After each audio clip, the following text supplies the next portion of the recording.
Hello बच्चों, कैसे हो आप सब। तो आज हम शुरू करने जा रहे हैं लेक्चर नंबर 2 ऑफ ग्रेविटेशन। तो हमने लेक्चर 1 में पढ़ा लॉज ऑफ ग्रेविटेशन। तो एफ क्या था? There is a force between two masses. अगर दो मास है तो इन दोनों के बीच में एक फोर्स ऑफ अट्रैक्शन होगा और उसी को हम बोलते हैं ग्रेविटेशनल फोर्स। और पूरे मैजिक को या पूरे फिनोमेनन को बोलते थे ग्रेविटेशन, राइट।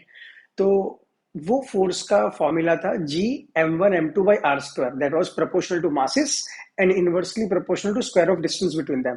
तो आज के लेक्चर के एंड में हम देखने जा रहे हैं कि न्यूटन ने कैसे फाइंड किया या कैसे अजम्पशन लगाया या कोई भी मैथमेटिक्स का कोई चीज कैसे लगाई कि उसको लगा कि इनवर्स स्क्वायर लॉ ही होना चाहिए। तो हम एंड में वो देखने वाले हैं और स्टार्टिंग में हम देखने जाने वाले कैप्लर्स लॉज ऑफ मोशन।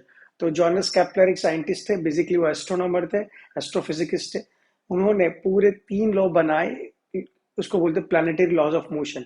तो एक्चुअली कैप्लर्स ने ऐसे नहीं कि बैठ के कोई सोच के अजम्पशन लगा के कोई थियरी बना दी। उन्होंने पिछले साइंटिस्ट का, I don't remember the name, B पर से कोई नाम था, बेहर, आई डोंट रिमेंबर एग्जैक्टली, उनकी बहुत सारी स्टडीज की थी।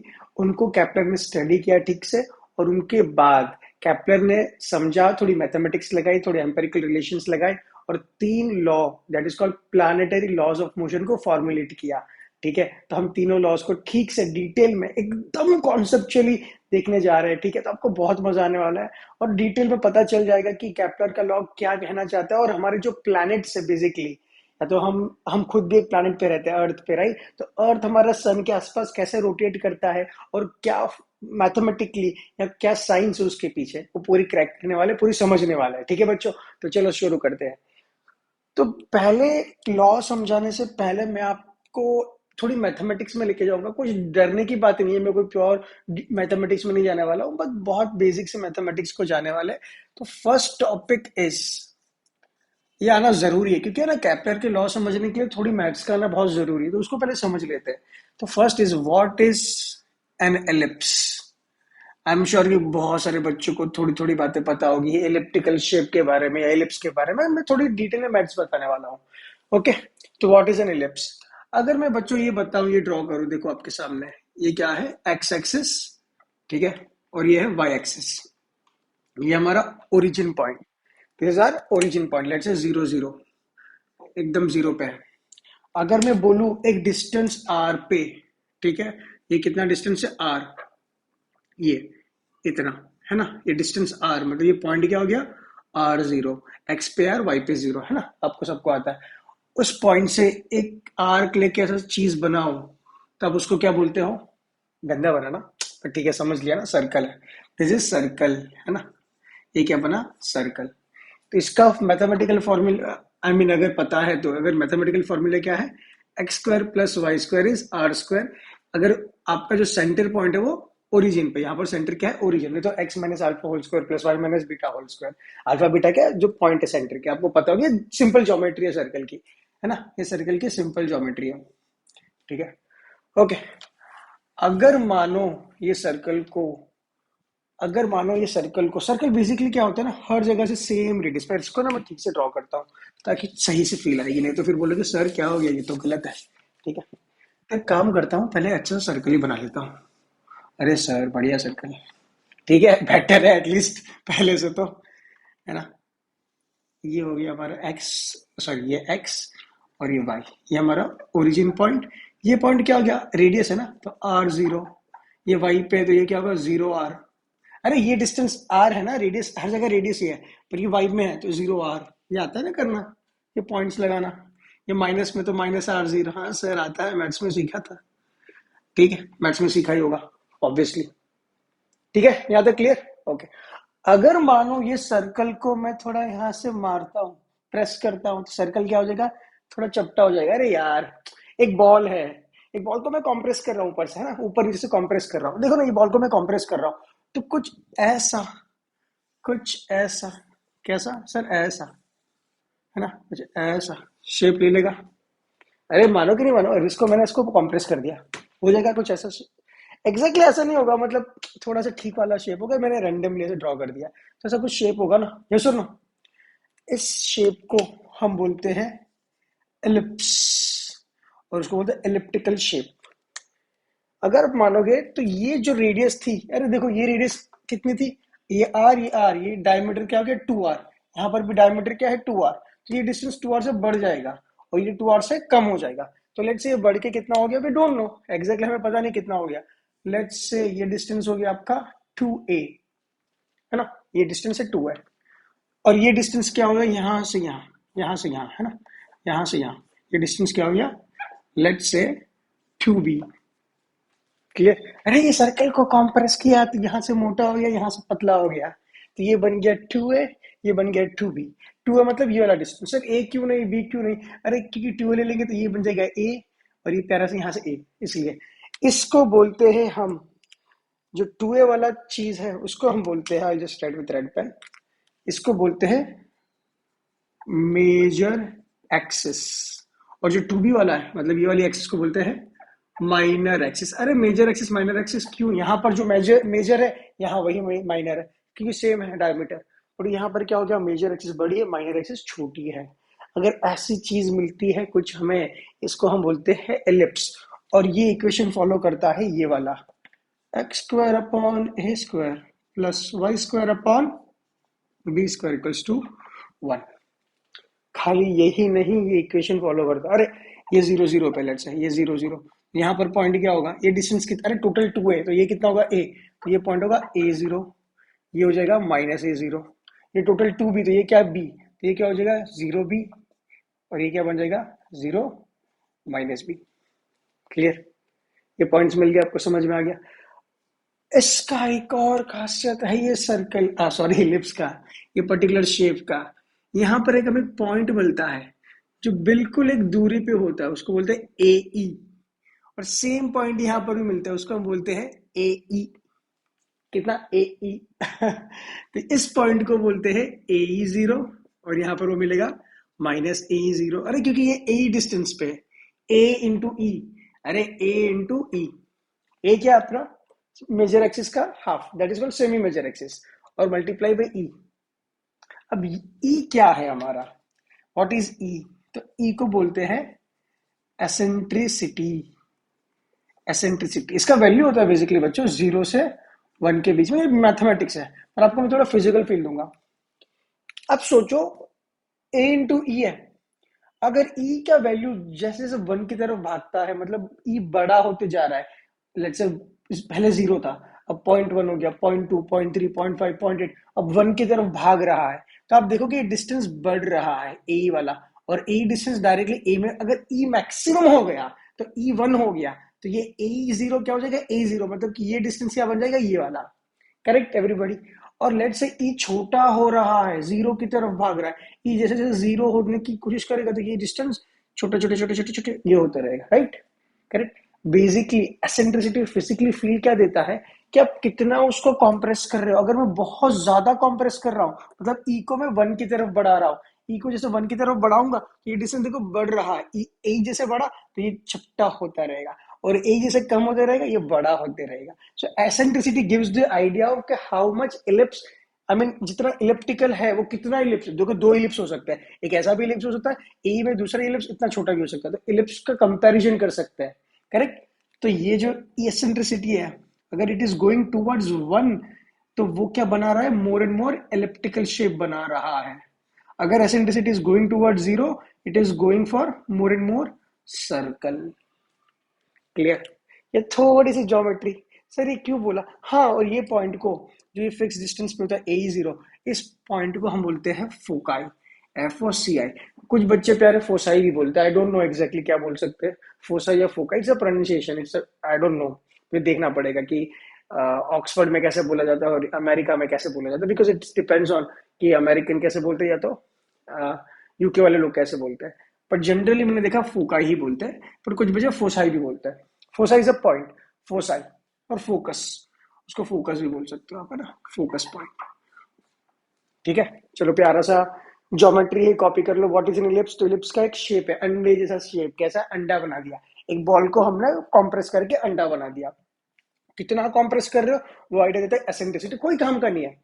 ग्रेड 9 में आपको कोई इक्वेशन काम करनी है, कोई कुछ नहीं पूछेगा, बिल्कुल खाली शेप आपको पता होना चाहिए, और इसका पता होना चाहिए कि सेंटर पॉइंट 0 0, अगर 0 नहीं भी है तो ये पॉइंट क्या होता है, फोकाई, और यहाँ से भी डिस्टेंस पे क्या होता है, फोकाई या फोकस। बस इतना पता होना चाहिए। चलो कॉपी कर लो फटाफट।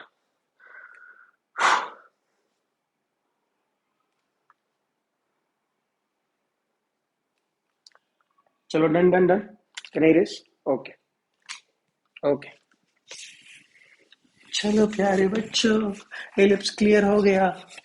यहाँ पता चला क्या होता है एलिप्स। सर एक मैथमेटिकल इक्वेशन है। हाँ सर मैथमेटिक्स है। सर्कल को चपटा बना दिया है। एलिप्स क्या है देखो, सिंपल लैंग्वेज में क्या है, एलिप्स को सर्कल को चपटा बना दिया सर, सर्कल को चपटा बना दिया। ठीक है, दैट इज एन एलिप्स। क्यों सीखा एलिप्स हमने? क्योंकि अब हम पढ़ने जा रहे हैं Kepler's, Kepler's first planetary law of motion. ठीक है, उसका पहला लॉ पढ़ने जा रहे हैं, first law of Kepler's, Johannes Kepler's का फर्स्ट लॉ। और उसका दूसरा नाम ये भी है, उसको ये भी बोला जाता है ना, लॉ ऑफ, क्या कर रहा है वो, मोशन कर रहा है, लॉ ऑफ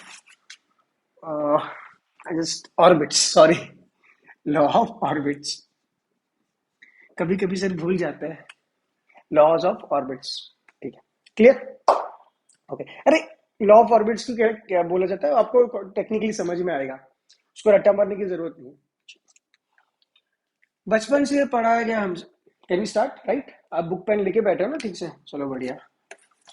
बचपन से पढ़ाया गया कि सन सेंटर में है और उसके आसपास पृथ्वी चक्कर काट रही है।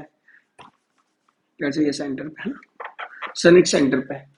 जब बट ये बहुत सारे बच्चों को अभी भी यही पता होगा कि sun is at centre and we actually revolve around the sun in a circular path. और अगर नहीं भी पता है तो whenever we solve numericals we always take sun at a centre, एक रेडियस आर, और हम घूम रहे हैं, फिर न्यूमेरिकल भी हम ऐसे ही लेते हैं। फिर जो भी कैलकुलेट करना है 2 π r/t व्हाट्सएवर ऑर्बिटल वेलोसिटी या जो भी कैलकुलेट करना हम ऐसे ही कैलकुलेट करते हैं ना।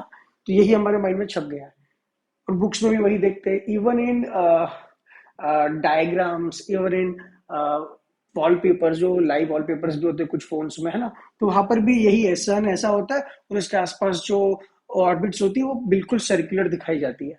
पर एक्चुअली ऐसा नहीं है। कैप्टर जी ने क्या बोला कि जो भी प्लैनेट है जो सन के आसपास घूम रहा है वो ऐसे घूम रहा है कि एलिप्टिकल शेप में ऑर्बिट उनकी। तो बेसिकली ऑर्बिट कैसी है, एक एलिप्स है। अगर ये एलिप्स है, ठीक है, तो ये हमारा क्या हो जाएगा, सेंटर।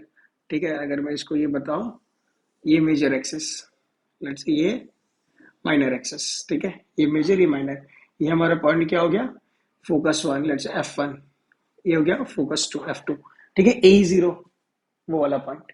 ठीक है, तो sun can be at any one of the foci, या तो यहां पर है सन या तो यहां पर, आप कोई भी पॉइंट ले सकते हो। चलो मैं मान लू यहां पर है सन, और लेट्स से हमारा प्लैनेट या कोई भी particular earth, let's say planet या अर्थ है ना, it revolves around the sun in a elliptical orbit. जो भी हमारा प्लैनेट है वो सन के आसपास कैसे घूम रहा है, एलिप्टिकल ऑर्बिट में घूम रहा है। ठीक है, कौन से ऑर्बिट में घूम रहा है, एलिप्टिकल। अरे हमें बचपन से पढ़ाया गया कि प्लैनेट अर्थ के पास, सॉरी सन के पास कैसे घूम रहा है, सर्कुलर ऑर्बिट में नहीं घूम रहा है। सर्कुलर में कैप्लर जी ने बोल दिया कि ऐसे घूम रहा है, एलिप्टिकल ऑर्बिट में घूम रहा है। उन्होंने भी स्टडी किया था, ऐसा नहीं कि बोल देगा चलो मैं आज से बोलता हूँ कि एलिप्टिकल ऑर्बिट में घूम रहा है तो मान लो, ऐसा नहीं है। उनकी भी स्टडीज थी, एम्पेरिकल रिलेशंस, तो बहुत डीप ऑब्जर्वेशंस करी थी। ठीक है, तो अभी उसको स्टेटमेंट में कैसे लिखे प्यारे बच्चों, all planets, all planets revolve around the sun in a closed elliptical path, and sun is at one of the focus of the ellipse। जो इलिप्स बन रहा है सन उसके वन ऑफ द फोकस पे, या तो यहाँ पर हो सकता है सन, या तो यहाँ पर कोई भी पॉइंट पे हो सकता है। सन यहाँ पर हो सकता है, यहाँ पर हो सकता है। प्लैनेट उसके आसपास जितने प्लैनेट है कैसे घूम रहे हैं, एलिप्टिकल शेप में घूम रहे हैं। ठीक है, इसीलिए उसको बोला गया लॉ ऑफ ऑर्बिट्स। ठीक है, ऑर्बिट है ना, ये ऑर्बिटल पाथ है आपका, तो उसको बोलते हैं लॉ ऑफ ऑर्बिट। ठीक है, क्लियर यहाँ पर? किसी को डाउट? और होना ही नहीं चाहिए, क्या है, कुछ भी नहीं है। प्लानट कैसे घूम रहा था? सर्कुलर घूम रहा था, हमारा माइंड में वो था, पर अभी पता चला केप्लर भाई ने क्या बोला, पूरा घूम रहा है इलेप्टिकल पाथ में। ठीक है, बहुत सिंपल। सेकंड लॉ मजेदार है, थोड़ा समझने वाला है। चलो फटाफट लिख लो। Done done done. ओके, अरे हाँ, देखो अगर आप देखोगे कि प्यारे बच्चों, सन यहाँ पर है, अगर प्लैनेट इलिप्टिकल पाथ में घूम रहा है, तो there will be a point where sun will be, sorry, planet will be very close to the sun, and there will be a point where planet is farthest, मतलब सबसे दूर होगा, और एक पॉइंट का सबसे करीब होगा। लाइफ में भी होता है ना, कभी एक पॉइंट आता है बहुत करीब हो जाता है, एक पॉइंट आता है बहुत दूर चले जाता है, तो जब वो करीब वाला पॉइंट है वो यही है। अरे देखो ना, सबसे शॉर्टेस्ट क्या होता है, शॉर्टेस्ट पाथ क्या होता है, स्ट्रेट लाइन होती है। और देखो ये कर्व पे ये पॉइंट और ये पॉइंट जब स्ट्रेट लाइन ऐसे बनाएगी, ये शॉर्टेस्ट पाथ हो गया। और ये पॉइंट को बोलते हैं, ये पॉइंट का नाम है यस, पेरिहिलियन। और जो दूर पॉइंट है, यहां से देखो, यहाँ पॉइंट, ये वाला पॉइंट सबसे दूर होगा, है ना? देखो कंपेयर करो सब पॉइंट्स हैं, ये सबसे दूर होगा, इसको बोलते हैं एफिलियन। ठीक है, इस पॉइंट को बोलते हैं पेरिलियन, और इस पॉइंट को बोलते हैं एफिलियन। और ये जो डिस्टेंस है सन से पेरिफिलियन का, उसको बोलते हैं पेरिजी। इज्जत भी दे दी, पेरिजी। और जो सन से एफिलियन का डिस्टेंस, सबसे दूर वाला डिस्टेंस है, इसको बोलता है एफओजी। अरे सुनो जी, क्या नाम है एफओ, सुनो जी, इसका नाम पेरिजी है, उनका नाम एफओजी। डिस्टेंस का नाम, पॉइंट का नाम है पेरिलियन, एफिलियन। ठीक है, सिंपल है, इजी। चलो ठीक है, इसको ऐसे भी लिख सकते हैं ना, पेरिलियन नियरेस्ट पॉइंट, और इसको बोल सकते हैं farthest point. Okay, so law of orbits clear हो गया। All planets revolve around the sun in a closed है ना, पूरी closed elliptical path, and sun is at one of the focus of the ellipse। यहाँ पर हो सकता है, यहाँ पर हो सकता है। अगर यहाँ पर है तो ये हमारा पेरिफिलियन हो गया, और ये एपिफिलियन। अगर सन यहाँ पर होता तो ये पॉइंट क्या हो जाता, पेरिफिलियन हो जाता, और ये पॉइंट एफिलियन हो जाता। ठीक है, चलो done done done done done. Can we go for the next point? Yes yes yes, चलो इरेज इरेज इरेज, बढ़िया। I hope Kepler's first law clear हो गया एकदम, super, mind blowing, mind boggling हो गया सर, माइंड बॉगलिंग। चलो बढ़िया। अब दूसरा law, that is Kepler second law of planetary motion, करवाने से पहले I would like to teach you something real important. और पहली बार आप सीखने जा रहे हो लाइफ में, पहली बार, कभी नहीं पढ़ा होगा। हाँ सर, पहले क्लासेस में देख लेंगे, ठीक है, बट अगर नहीं देखा है तो पहली बार पढ़ोगे। उसका नाम है एरियल वेलोसिटी। सर ये वेलोसिटी बहुत सुने हैं, बट एरियल का नाम मतलब क्या? एरियल मतलब हवा में वेलोसिटी, हवा की वेलोसिटी नहीं यार, एरियल मतलब एरिया। ये जो एरियल है, ये होता है एरिया। क्या? Area velocity. तो एरिया की वेलोसिटी कैसे सर? चलो पहले इलिप्स ड्रॉ करो मेरे प्यारे बच्चों, पहले बनाओ इलिप्स। सर अंडा बना दिए, ठीक है, ये क्या हो गया, मेजर एक्सिस। ये क्या हो गया, माइनर एक्सिस। ये सेंटर पॉइंट, ये फोकाई वन, सिर्फ फोसाई बोलो इसको, फोसाई टू। ये क्या हो गया, सन यहाँ पर हमारा, लेट से प्यारा सा सन यहाँ पर है इस पॉइंट पे। ठीक है, प्यारा सा सन इस पॉइंट पे। कूल, ठीक है। क्या होती है रियल वेलोसिटी? लेट्स से मेरा planet, any planet, it can be earth, it can be Jupiter, it can be Saturn, it can be Pluto. Pluto consider होता है नहीं? ठीक है, कोई भी प्लैनेट ले लो, इसको ले लो पी, है ना। लेट से वो प्लैनेट पी से पूरा घूम के यहां तक आ गया। कितना यहां तक आ गया? लेट से कितना टाइम लिया? टाइम इज टी1, टाइम इज टी1। ठीक है, तो अगर मैं यहां पर जब था, और सन और प्लैनेट को एक लाइन से ड्रॉ कर दो, देखो जब वो यहां पर था इस पॉइंट पे, है ना, तो सन और वो पर्टिकुलर प्लैनेट की पोजीशन को एक लाइन से बना दिया, एक लाइन बना दी, देखो ऐसे लाइन बना दिया ना। अब वो यहाँ पर, तो अब कहाँ चले गए, यहाँ तक चले गए। कितना टाइम में टी, अब वो तो पूरा घूम ही रहा है, बट टाइम टी1 में यहाँ पर आ गया। तो वापस मैंने सन और प्लैनेट की पोजीशन को बना दिया। तो इसने क्या स्वैप किया, इतनी एरिया बनाई, यस और नो? कितने टाइम में बनाई? टी1 टाइम में, सन से लेके। अरे ये प्लैनेट हमारा, ये हमारा सन, ये हमने लाइन बनाई, और लाइन को पूरा कहाँ तक लिया, यहाँ तक, जब तक टाइम टी1 है। तो लेट्स से जो एरिया स्विप किया, स्विप मतलब जितना एरिया बनाया सन और प्लैनेट की लाइन, उसको बोलते हैं एरिया A1। ठीक है, तो ratio of area swept by planet upon or the ratio of the area swept by the planet to the time taken is aerial velocity. तो जो एरिया स्वीप किया बेसिकली टाइम t1 में, तो उस area upon the time, जितना time लिया, उसको बोलते हैं वेलोसिटी। अरे वेलोसिटी क्या होती है, सिंपल लैंग्वेज में बोलो, वेलोसिटी क्या होती है? एरिया अपॉन कुछ distance covered upon time, simple यही होती है वेलोसिटी। डिस्प्लेसमेंट बेसिकली, है ना, चलिए डिस्प्लेसमेंट अपॉन टाइम। अरे स्पीड ले लो, स्पीड क्या होती है? Distance covered upon time. तो यहाँ पर स्पीड नहीं है, यहाँ पर क्या है? एरियल स्पीड है, मानो, या एरियल वेलोसिटी। तो यहाँ पर कितना एरिया कवर किया, कितने टाइम में, तो कितना एरिया स्विप किया, इतना एरिया स्विप कर दे इतने टाइम में। चलो मानो कि प्लैनेट यहाँ पर है ना, और यहाँ तक जाता है कितने टाइम में? लेट्स से t2 टाइम में यहाँ तक जाता है, यहाँ तक से गया ना, यहाँ से यहाँ तक जाता है लेट्स से t2 टाइम में। तो यहाँ पर जब था तो सन से बनाओ स्ट्रेट लाइन। अब कितना एरिया स्विप किया, तो जब फाइनल पोजीशन पे तब तक बना लो। तो ये वाला एरिया क्या किया? स्विप किया कितने टाइम में? लेट्स से ये टाइम है t2 और एरिया स्विप किया a2। तो a2 अपॉन t2 ये क्या हो गई? एरियल वेलोसिटी अभी के लिए। समझे कि नहीं समझे? नहीं समझे सर, यहाँ पर आ जाओ। आपका प्लेनेट यहाँ पर P, अब पहुंच गया यहाँ पर P, कितना टाइम में? t3 टाइम में। तो जब यहाँ पर था, यहाँ यहाँ यहाँ यहाँ पर सन से एक लाइन खींचो और कितना एरिया स्विप किया, तो फाइनल में एक लाइन खींचो। ये जो भी एरिया स्विप किया कितने टाइम में? लेट्स से a3 किया, कितने टाइम में? t3। तो एरिया a3 अपॉन t3 क्या हो गया? Aerial velocity. तो हमारा रेशियो ऑफ, तो basically area swept upon time taken, ये क्या हो जाता है? Areal velocity. ये होता है हमारा areal velocity. Clear? I hope what is areal velocity वो क्लियर हो गया आपका, ठीक है ना? चलो लिख लो, यहां से कोई सेकंड लॉ नहीं मिल रहा है, खाली एरियल वेलोसिटी क्या होती है वो बता रहा था मैं। Done done done done done.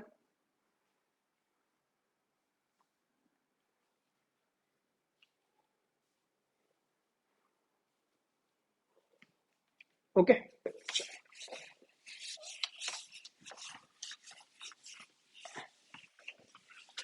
Okay, let's go for the Kepler's. प्यारे बच्चों, यहां पर let's go for the Kepler's. Second law, है ना, कैपलर्स का क्या जाता है? सेकेंड लॉ पे जाता है, कैपलर सेकेंड लॉ। इसको हम बोलते हैं, I just take another colour pen,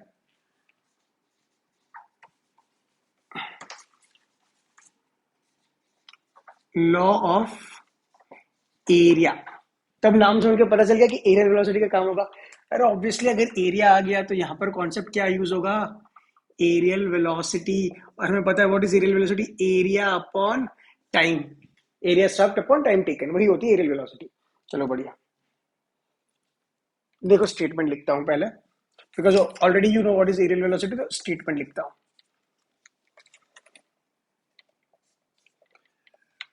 all planets revolve around sun in such a way that line, ये रटा नहीं मारा, मैंने समझा, मैं उसको इंग्लिश में लिख रहा हूं, such that line joining the planet and sun sweeps over equal area in equal time। Sweeps over equal area in equal time, मतलब कोई भी प्लैनेट घूम रहा है सन के आसपास, वो इक्वल एरिया स्वीप कर रहा है इक्वल टाइम में। नहीं सर, फील नहीं आ रहा। चलो बढ़िया, उसको हम बनाते हैं। ये क्या हो गया हमारा प्यारा सा एलिप्स। ये हमारी क्या हो गई? Major axis. ये क्या हो गई? हमारी माइनर एक्सिस। ठीक है, लेट्स से यहां पर हमारा सन है, इस पॉइंट पे हमारा क्या है? प्यारा सा ब्यूटीफुल सन, है ना। अभी क्या बोला? Equal area in equal time. चलो ठीक है, लेट्स से यहां से पी स्टार्ट किया, कहां तक गया? यहां तक गया। देखो यहां से यहां तक, है ना, यहां से यहां तक का सफर किया है हमारे प्लैनेट ने, let's say in time t1। तो एरिया कितना स्वीप किया? All planets revolve around the sun in such way that line joining planet and sun, मतलब प्लैनेट और सन की एक लाइन बनाओ। अभी हमें पता है व्हाट इज एरियल वेलोसिटी, कैसे निकाले? सन और प्लैनेट को जोड़ो, इसके इनिशियल पोजीशन को जोड़ो, उनकी फाइनल पोजीशन को जोड़ो, और जो भी है ये एरिया हो गया, है ना। Let's say area is A1, ठीक है, area is A1, perfect. Let's say अब हमारा प्लैनेट यहां पर कहीं हो सकता है, या तो यहां पर कहीं हो सकता है, या तो यहां पर कहीं पर भी हो सकता है। लेट्स से मैं यहां पर ले रहा हूं, हमारा प्लैनेट यहाँ पर है। लेट्स से प्लैनेट अभी यहाँ पर है, अब वो यहाँ जा रहा है ए, है ना। अच्छा, टाइम इज T2। तो यहाँ से इनिशियल पोजीशन क्या ये वाली, फाइनल यहाँ पर। इनिशियल और सन को जोड़ो, फाइनल और सन को जोड़ो, और ये क्या मिल गया हमें? प्यारा सा एरिया स्वेप्ट, है ना। ये एरिया लेट से क्या हो गया? A2, और टाइम है T2। अब ये क्या बोल रहा है? All planet revolve around the sun in such a way that it sweeps equal area in equal time.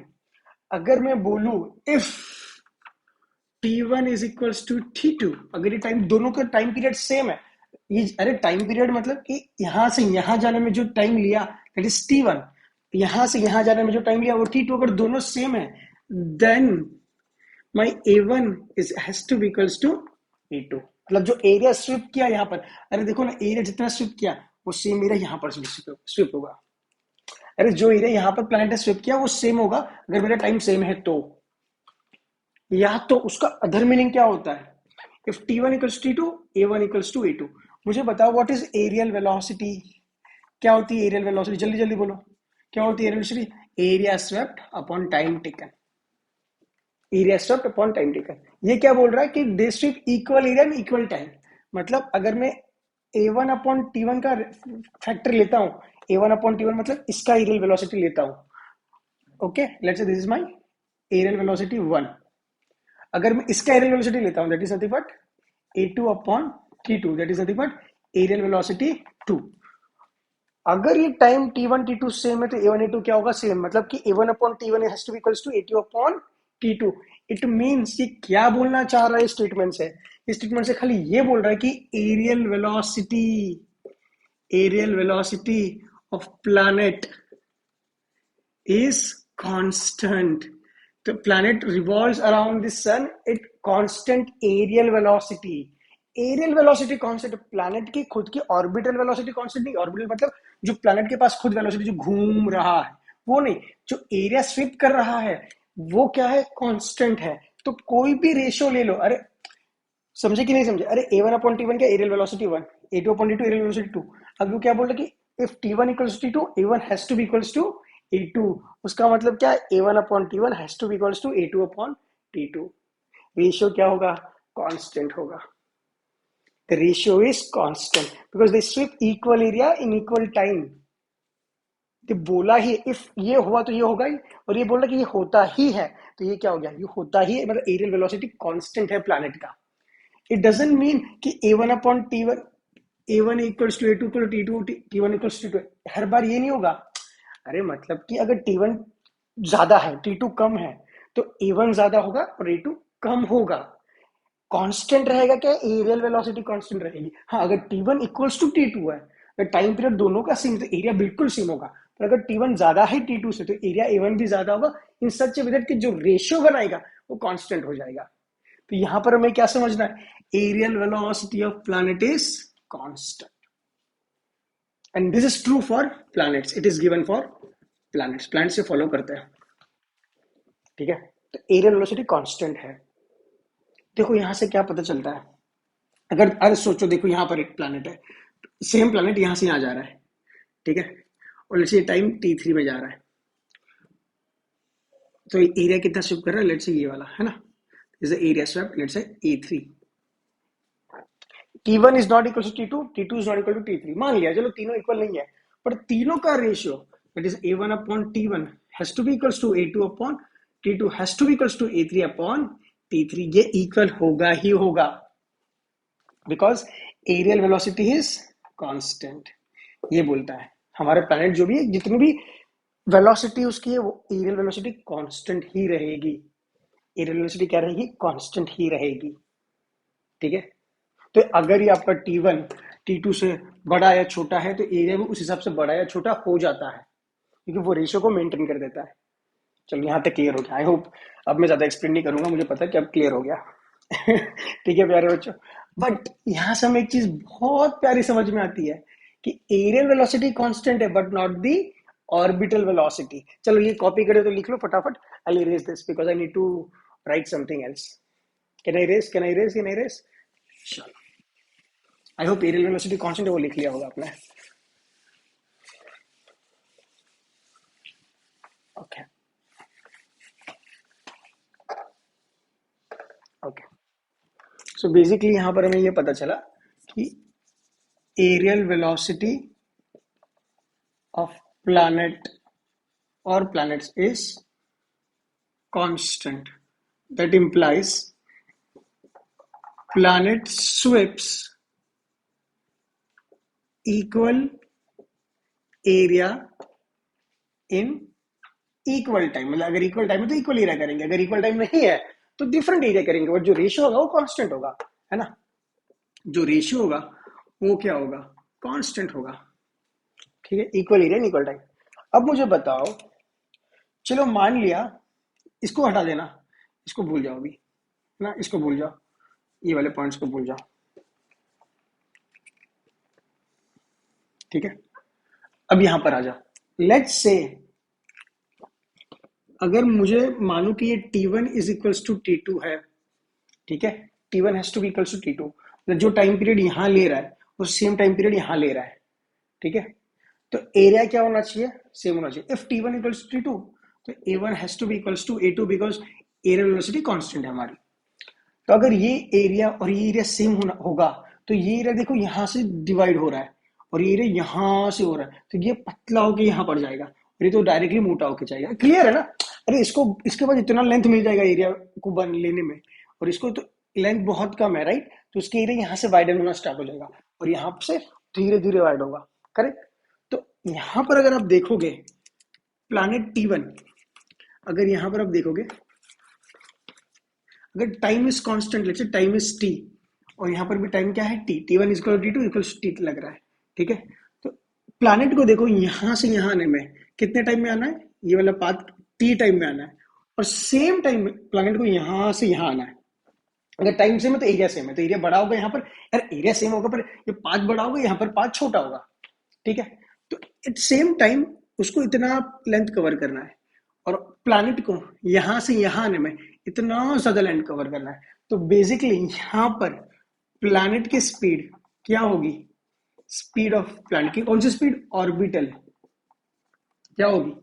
Slow होगी। और यहां पर प्लैनेट की ऑर्बिटल स्पीड क्या होगी? What will be the orbital speed? Fast होगी। क्लियर? अरे देखो ना, सेम टाइम है, अरे टाइम सेम है बिल्कुल भी, और उसको इतना बड़ा पाथ कवर करना और सेम टाइम में बहुत छोटा पाथ कवर करना। ऑर्बिटल वेलोसिटी मतलब जो वेलोसिटी प्लैनेट घूम रहा है। अरे यार ये अपना ऑर्बिट हो गया, ठीक है, और ये हमारा प्लैनेट हो गया, प्लैनेट पी। तो जिस वेलोसिटी से वो घूम रहा होगा ना, वेलोसिटी से घूम रहा है, एग्जांपल अर्थ की वेलोसिटी क्या? ऑर्बिटल वेलोसिटी अराउंड 30 किलोमीटर पर सेकेंड, 30 किलोमीटर एक सेकंड में कवर कर लेता है अराउंड, रफली। ओके, ठीक है, पर ये कांस्टेंट स्पीड नहीं होती है। हम मान लेते हैं न्यूमेरिकल सॉल्व करने में कि earth is revolving around the sun at this particular speed. It is not constant. ठीक है, आपने अभी देखा एरियल वेलोसिटी कांस्टेंट रहता है। ऑर्बिटल स्पीड, इसको जो जो वेलोसिटी से घूम रहा है प्लैनेट उसको बोलते हैं ऑर्बिटल वेलोसिटी। अरे प्लैनेट के पास बेसिकली 3 वेलोसिटी होती है। एक वेलोसिटी जो घूम रहा है, ऐसे चल रहा है ना, ये चल रहा है, ऐसा चल रहा है, घूम रहा है ऑर्बिट्स में। दूसरा होता है घूमने वाली, रोटेट होने वाली, एक रोटेट हो रहा है। और तीसरी होती है areal velocity. Aerial velocity constant है, बाकी ऑर्बिटल वेलोसिटी कांस्टेंट नहीं है। तो अभी जब प्लैनेट सन के नजदीक होगा तो प्लैनेट की स्पीड क्या होगी? फास्ट होगी। क्यों? देखो उसको ज्यादा एरिया स्विप करना है कम टाइम में, और इस सेम टाइम में, मतलब अगर टाइम सेम है, टाइम सेम है तो उसको कम टाइम में ज्यादा एरिया स्विप करना है, और उसको वही टाइम में कम एरिया स्विप करना है, या तो सॉरी कम पाथ स्विप करना है। समझे कि नहीं समझे? सॉरी मैंने स्विप वाला वर्ड थोड़ा कंफ्यूज कर दिया, वापस वापस आ जाओ। प्लैनेट यहां से यहां जाएगा, यहां से यहां जाएगा, कितना पाथ है? इतना बड़ा पाथ है, क्योंकि एरिया सेम है दोनों का, A1 A2 दोनों सेम है। ये पाथ पूरा कवर कर रहा है और यहाँ पर इतना ही पाथ कवर कर रहा है। तो टाइम सेम है, तो यहाँ पर स्पीड क्या होगी? स्लो होगी, because speed is what? Normal speed क्या होता है? Distance upon time, distance upon time. Time constant है, यहाँ पर डिस्टेंस क्या कम है, तो स्पीड क्या होगी? कम होगी। यहाँ पर speed is distance upon time, time constant, distance का बढ़ गया, स्पीड क्या हो जानी चाहिए, बढ़ जानी चाहिए, क्योंकि एरियल वेलोसिटी कांस्टेंट है, टाइम को कांस्टेंट रखना है ना। अगर टाइम को कांस्टेंट रखना है तो डिस्टेंस कम हो तो स्पीड क्या कम होगी, डिस्टेंस बढ़ गई तो स्पीड क्या हो गई, बढ़ गई। इसीलिए when the planets are near to the sun the speed is faster of the planet, when orbital speed की बात कर रहा हूँ, एरियल वेलोसिटी तो कांस्टेंट ही रहेगी, बट अगर प्लैनेट दूर है सन के तो स्पीड स्लो हो जाती है। तो यही चीज को मुझे लिखना है in the Kepler second law, ठीक है। Clear? I hope the Kepler second law is clear.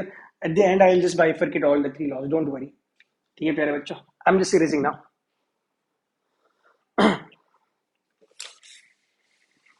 Okay, done. Let's start with the Kepler's third law. Kepler का थर्ड लॉ देखने जा रहे हैं। Kepler थर्ड लॉ, और उसको हम बोलते हैं लॉ ऑफ पीरियड। जो पीरियड का मतलब क्या होता है, period is something that basically times, it shows time in how much time some motion और some activity is going to repeat. एक एक्टिविटी या एक मोशन कितने टाइम में रिपीट होने वाला है उसको हम पीरियड बोलते हैं, ठीक है। तो एक प्लानिटरी मोशन जो होते हैं वो पीरियोडिक मोशन होते हैं, आपने पढ़ा होगा बचपन से। उसका मतलब क्या, अर्थ 365 डेज लगाते हैं चक्कर लगाने में पूरे सन का, 24 आवर्स लगाता है अपने एक्सिस पे रोटेट होने में। तो this are the periodic things, मतलब हर दिन वो 24 घंटे ही लगाएगा, हर साल वो 365 डेज ही लगाएगा। हमें पता है कि 365 समथिंग होता है, इट इज 0.25, इसलिए एक साल में 366 डेज आते हैं, उसको लीप ईयर बोला जाता है, ठीक है, हमें पता है वो। पर जनरली वो पीरियोडिक, लीप ईयर भी तो पीरियोडिक है ना, 4 साल में एक ही बार आता है, ऐसा नहीं कि हर साल में आ गया या कभी कभी आ गया कभी नहीं आया। Everything is periodic in nature. अब देखो तो नेचर ना बहुत ज्यादा पीरियोडिक है, बहुत पैटर्न्स है, पैटर्न्स को ब्रेक करना है, पैटर्न्स को समझना है, ओके। केपलर लॉ ने क्या बोला, the square of time period of revolution of planet around sun is directly proportional to cube of semi major axis of ellipse where sun is at focus of ellipse, ठीक है। Basically semi major axis का मतलब क्या, देखो ये हमारी हो गई एलिप्स, ठीक है, ये हमारा हो गया मेजर एक्सिस, ये हमारा माइनर एक्सिस, ये जीरो है तो ये डिस्टेंस क्या हो गया ए, और ये भी डिस्टेंस क्या हो गया ए। तो सेमी मेजर एक्सिस का मतलब ए डिस्टेंस। तो जो टाइम लगा रहा है कोई भी प्लैनेट रिवॉल्व करने में, कोई भी प्लैनेट रिवॉल्व करने में टाइम लगाएगा। एग्जांपल अर्थ 365 डेज लगा रहा है, अदर प्लैनेट्स अदर टाइम लगाएंगे, लेकिन जुपिटर को और टाइम लगेगा, सैटर्न कुछ और टाइम लगाएगा। पर जो भी टाइम लगा रहा है हर एक का टाइम पीरियड अपने सेमी मेजर एक्सिस से, मतलब अगर यहाँ पर सन है, ठीक है, और ये क्या हमारा अर्थ, अर्थ ऐसे घूम रहा है, सैटर्न लेट से यहाँ से ऐसा बनाएगा, प्लूटो लेट से ये बना रहा है एग्जाम्पल, ठीक है।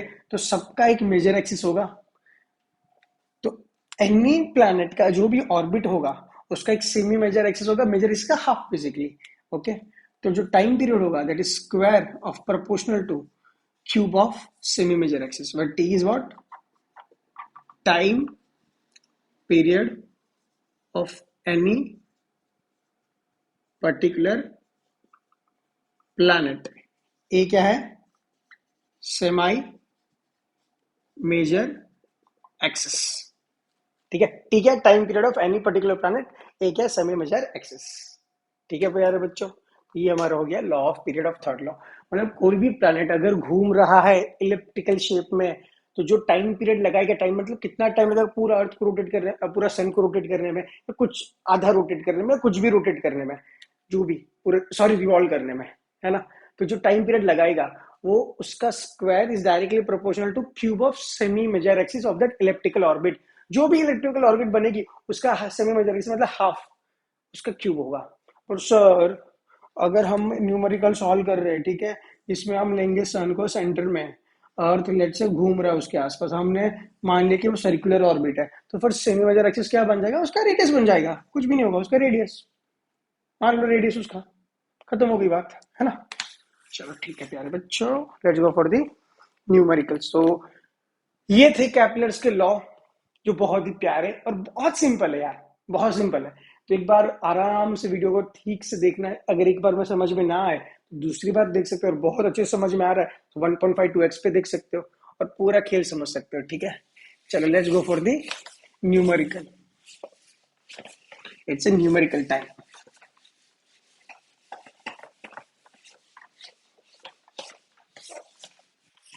ठीक है, सो न्यूमेरिकल बेसिकली है ना, ये जेडबल का न्यूमेरिकल है 1996 बेसिकली, जो एडवांस था, तब तो एडवांस ऐसा कुछ था नहीं, बट आप बोलोगे सर हम ग्रेड 9 में आप फॉलो करवा रहे हो जेडबल न्यूमेरिकल करवा रहे हो, बहुत इजी, इसलिए तो बता रहा हूँ कि आपसे भी हो जाएगा सॉल्व।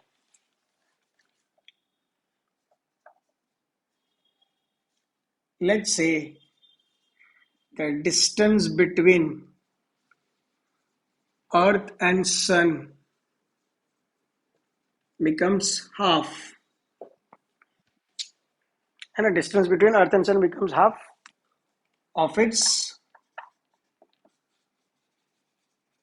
प्रेजेंट वैल्यू, जितना भी डिस्टेंस है उसे हाफ कर दिया, then number of days in year would be dash. अरे जेडबल का क्वेश्चन है, पर आपसे हो जाएगा सॉल्व, कोई बड़ी बात नहीं है, ग्रेड 10 वाले को कर लेंगे सॉल्व, कॉन्सेप्ट क्लियर है ना, कैप्लर्स तो पढ़ लिया आपने, तो आप कर सकते हो आराम से। वो क्या बोल रहा है कि अगर जो डिस्टेंस है अर्थ और सन का, लेट से ये हमारा सन है ना, अगर कुछ भी नहीं दिया तो हम इलेक्ट्रिकल को सर्कुलर मान लेते हैं, लेट से हमारा अर्थ है ना, ये ऑर्बिट हो गई हमारी, पहला डिस्टेंस था लेट से डी, अर्थ और सन के बीच में डिस्टेंस था डी, अब क्या हो गया, ये सन, ये क्या हो गया अर्थ, और डिस्टेंस क्या हो गया अभी, हाफ हो गया ना, लेट से d/2 हो गया। तो अगर डिस्टेंस d था तो कितने डेज थे हमारे पास बोलो, 365 डेज थे। अब डिस्टेंस हाफ हो गया तो कितने डेज होंगे, अरे कितने टाइम लगेगा अर्थ को रोटेट होने में, अरे जब अर्थ और सन का डिस्टेंस डी था तो अर्थ को पूरा चक्कर लगाने में 365 डेज लग रहे थे, अब डिस्टेंस हाफ हो गया तो कितना टाइम लगेगा। चलो सॉल्व करते हैं, कुछ बच्चे बोलेंगे इक्वल होगा, नहीं सर, हमें पता है the square of time period is proportional to cube of semi major axis, है ना। जो टाइम पीरियड की बात आ रही है, अगर अरे वो पूछ रहा है नंबर ऑफ डेज कितने को, टाइम पीरियड ही पूछ रहा है, नंबर ऑफ डेज में तो टाइम ही पूछ रहा है, तो टाइम पीरियड की बात आ गई, इस directly proportional to cube of semi major axis. Let's say जब डिस्टेंस d1 था तो टाइम लगता है t1, जब डिस्टेंस d2 हो गया दैट इज d/2, टाइम लग रहा है लेट्स से t2, तो t अपॉन t1, t2 अपॉन t1 is equals to a2 cube upon a1 cube. अरे बाबू, T is proportional to A cube, तो टी क्या होगा, के ए क्यूब कांस्टेंट आ जाएगा प्रोपोर्शनलिटी को निकालने के लिए, तो अगर टी वन लिख लूँ तो टी वन क्या होगा, k a one cube, T two क्या होगा, k a two cube, T two by T one क्या हो जाएगा, के कैंसिल बेसिकली, और ये बन जाएगा, इक्वेशन तो यही बनेगा। टी टू क्या हमारा, नो नो वही तो फाइंड करना है, what is T one, 365 days, sorry T one square, sorry my bad, ठीक है ना, स्क्वायर है, ए टू क्यूब, ए टू मतलब डिस्टेंस, d/2 हो गया, हाफ हो गया डिस्टेंस सेकेंड पार्ट में, t/2 होल क्यूब, और ये डिस्टेंस फर्स्ट क्या था, लेट्स से d था, तो d क्यूब, डी तो कैंसिल ही हो गया, t2 स्क्वायर क्या हो गया, 365 स्क्वायर अपॉन 2 क्यूब, ठीक है। तो ये क्या हो जाएगा, लेट्स से 2 मल्टीप्लाई करो, 2 डिवाइड करो, तो ये क्या हो जाएगा, 2 इंटू 365 स्क्वायर, और ये 2⁴ हो गया। अब दोनों जगह अंडर रूट कर लो, तो ये क्या हो जाएगा, 2 का रूट 2 हो जाएगा, 365 स्क्वायर तो 365 हो गया, 2⁴ का रूट 2 क्या होगा, आई मीन रूट क्या होगा, 2 स्क्वायर, है ना। अरे ये मैथ्स आती है ना, 2 का अंडर रूट 2, 365 का क्या हो जाएगा, ये 2 ऑलरेडी है तो 1/2 मल्टीप्लाई कर देंगे तो क्या हो जाएगा, 2, 2⁴ है, मल्टीप्लाई 1/2 कर देंगे, रूट करें ना, ये 2 हो जाएगा, ठीक है। तो ये अगर ये सॉल्व करोगे तो लगभग लगभग आपको आंसर आएगा 129 डेज, आपको मिलेगा 129 डेज, तो आंसर इज 129। जेडबल क्वेश्चन आपने भी क्रैक कर लिया, सिंपल मैथ्स, थोड़ी मैथ्स देख लेना, गड़बड़ हो रही है तो प्लीज कमेंट करना। मतलब मैं नहीं सिखाऊंगा, ऑब्वियसली मैथ्स टीचर को बुलाऊंगा अपने चैनल पर, बोलूंगा प्लीज सर इनको रूट वाला सिखाओ, रूट नहीं आता उनको। मेरे बच्चों को सब आ जाता है ये फॉलो करना, कैसे कॉन्सेप्ट लगाना, इक्वेशंस कैसे लगती है, कॉन्सेप्ट सब क्लियर है, मैथ्स नहीं आती सर, इसलिए न्यूमेरिकल्स नहीं हो पाता है। नॉनसेंस। मैथ्स स्ट्रॉन्ग करो, एटलीस्ट इतनी करो कि न्यूमेरिकल्स हो जाए। Done done done. चलो numerical is done. Now let's go for the why Newton, how Newton come to know about inverse square law. Inverse square law. तो next topic is how Newton predict inverse square law. उसको कैसे पता चला Newton को कि gravitation between, I mean gravitational force between two masses has to be directly proportional to masses। चलो मास से तो होगा ही, but inversely proportional to square of distance. Square कैसे, क्यूब नहीं कुछ नहीं।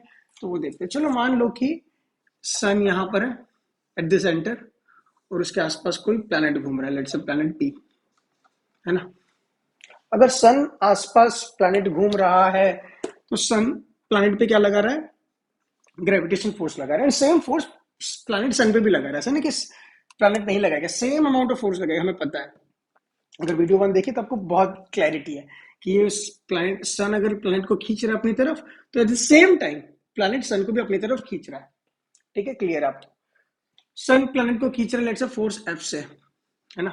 And that force is which force, अगर कोई भी फोर्स होती है सेंटर पे उसको बोलते हैं सेंट्रीपिटल फोर्स। तो नेट फोर्स टुवर्ड्स सेंटर कितनी होगी, अगर नहीं पता, नेट फोर्स अगर लग रही है तो भाई न्यूटन सेकंड लॉ क्या होती है, mass into acceleration. If mass is constant, let's say planet का मास कांस्टेंट है तो मास इनटू एक्सीलरेशन होगी net force towards the centre. और इसी फोर्स को हम क्या नाम बोलते हैं, कोई भी फोर्स जो सेंटर की तरफ एक्ट करती है, टुवर्ड्स द सेंटर एक्ट करती है, और वो नेट होती है, that is called centripetal force. Okay. Sir ये सब नहीं पता तो पढ़ो यार, जाके पहले पहले वाली वीडियोस देखो, तभी पता चलेगा ना। अरे सेंटर की तरफ एक फोर्स लग रही है, यस और नो, इस ऑब्जेक्ट पे, तो इस ऑब्जेक्ट पे जो सेंटर फोर्स है वो क्या है, एम इन टू है। कितनी लगेगी, एम इन टू है। क्लियर। अगर वो सेंट्रीपिटल फोर्स है, और हमें पता सेंट्रीपिटल मतलब अगर कोई चीज सर्कल में घूम रही है तो सेंटर में एक ही फोर्स लगती है, दैट इज नेट फोर्स, वो होती है सेंट्रीपिटल फोर्स। और ऑब्वियसली सेंट्रीपिटल फोर्स को नई फोर्स नहीं है, कोई जादुई फोर्स नहीं, जो भी नेट फोर्स लगती है सेंटर की तरफ उसका नाम है सेंट्रीपिटल फोर्स। वो होती क्या है, न्यूटन के सेकंड लॉ से निकाल सकते हैं, दैट इज एम इनटू है, मास इनटू एक्सीलरेशन। और उसको वो भी बोल सकते हैं जी m1 m2 by are square, वो भी वही है क्योंकि सेंट्रल पे फोर्स क्या लग रही है, ग्रेविटेशन फोर्स ही लग रही है। उसको सेंट्रीपिटल बोल दो या नेट फोर्स बोल दो, कुछ भी बोल दो, नाम अलग अलग है, काम एक ही है, उसको अपनी तरफ खींचना। हाँ सर अब मजा आया। ओके, मास इनटू एक्सीलरेशन, मास। और आपको पता है कि सेंटर के एंड पे अगर कोई चीज सर्कल में रोटेट कर रही है, रिवॉल्व कर रही है, सर्कल में रिवॉल्व कर रही है, तो जो सेंटर पे फोर्स लगती है ऑब्वियसली नेट फोर्स होती है, मास इनटू एक्सीलरेशन होती है। और उसके एक्सीलरेशन की वैल्यू क्या होती है, V square upon R. R is nothing but radius of that orbit. Acceleration is V square upon R. Sir ये कैसे आया, इसका डेरिवेशन हम बाद में देखेंगे, बेसिकली हम ग्रेड 11 में देखेंगे। बट अगर आपने ग्रेड 9 में मोशन चैप्टर पढ़ा है तो मैंने वहां पढ़ा है, सेंट्री यूनिफॉर्म सर्कुलर मोशन में पढ़ाया था व्हाट इज द एक्सीलरेशन। तो बेसिकली एक्सीलरेशन होता ही होता है, और वो होता है वी स्क्वायर अपॉन आर। ठीक है, चलो अब मुझे बताओ व्हाट इज वी। वी क्या होता है, वेलोसिटी। किसकी वेलोसिटी, ऑफ प्लैनेट, है ना, वेलोसिटी ऑफ प्लैनेट। मुझे बताओ वेलोसिटी मतलब होती क्या, डिस्प्लेसमेंट अपॉन टाइम, कितना डिस्प्लेसमेंट हुआ, या तो स्पीड ले लो, स्पीड वेलोसिटी, ठीक है। क्या होती है, velocity is displacement upon time, और कितना डिस्प्लेसमेंट हुआ अपॉन टाइम होगा। चलो बढ़िया, यहां पर वेलोसिटी क्या होगी हमारी, 2 pi R upon time T. 2 pi R upon time T. बहुत जल्दी जल्दी घंटा हो जाता है यार। Velocity is 2 pi R upon time T. Clear यहां पर। तो what is V square, V square क्या हो जाएगा, 2 pi R whole square upon time T square, that is 4 pi square R square upon T square. Clear यहाँ पर, perfect. अब ये यहाँ पर रख दो, what is the net force, that is the centripetal force whatever, mass into acceleration, that is V square upon R. V square is nothing but 4 pi square R square upon T square into R. What if I multiply by r and divide by r? 45 multiply by R है ना, divide by are, ठीक है। तो F net क्या हो जाएगा, M 4 pi square R cube upon T square R square. अरे यार आर क्यूब बना दिया यार, आर स्क्वायर बना दिया। Now we know that T square is proportional to A cube. A cube क्या, अरे यही ना second law, sorry third law, law of period. तो T square upon A cube क्या होता है, कांस्टेंट होता है, यस और नो। अब मुझे बताओ ये नेट फोर्स में मास क्या है, मास ऑफ प्लैनेट, वो क्या है, constant. 4 pi R, 4 pi square, 4 pi constant, T square upon R cube, ये वाला रेशियो। बेसिकली आर क्यूब को नीचे ले लो, T square upon R cube हो जाएगा। ये तो अगर थी, अरे आर ए क्या है यार, आर ही है ना।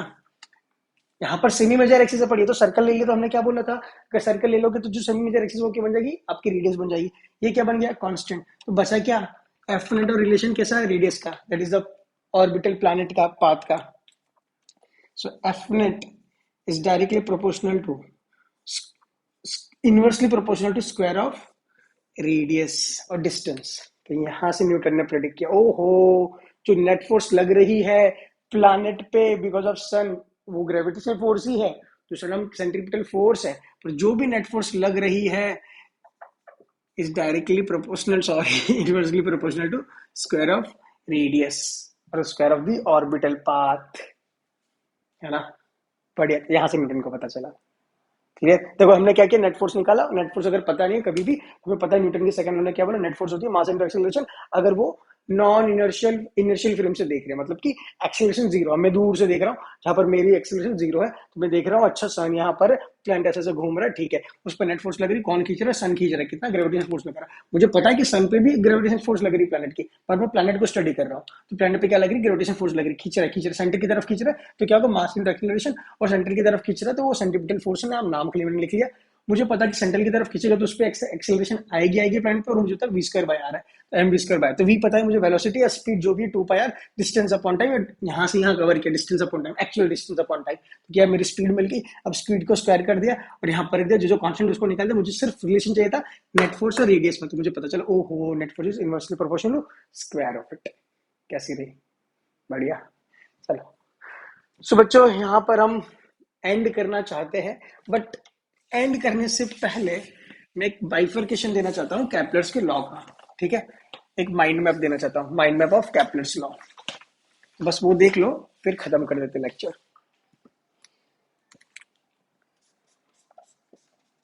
Mind map of Kepler's law, अरे जो भी कैपलर्स के लॉ पढ़े ना उसके माइंड मैप देख लेते हैं, माइंड मैप देख लेते हैं एक बार। तो अपने 3 लॉ पढ़े बेसिकली। फर्स्ट है लॉ ऑफ ऑर्बिट, देखो याद है मुझे, मैं भूला नहीं। सेकेंड लॉ, लॉ ऑफ, हाँ देखो ये भूल गया, एरिया। अरे मैं याद नहीं रखता, मजाक कर रहा हूँ। ऑर्बिट मतलब मुझे पता है कि ऑर्बिट की बात हुई है, यहाँ पर area that is areal velocity, मुझे पता है लास्ट में किसकी बात हुई है, law of time that is period, है ना। मुझे यहाँ पर ये पता चला, इन दिस लॉ मुझे क्या पता चला, planet revolve around sun in elliptical path and sun is at foci, ठीक है। ये मैंने देखा, या तो मैं ऐसा बना दूंगा डायग्राम, ये मेजर एक्सिस, ये माइनर एक्सिस, ये बन गया मेरा सन, और ये प्लैनेट घूम रहा है जो, ठीक है। Area, what is area, law of area, areal velocity that is area upon time is constant, areal velocity is constant.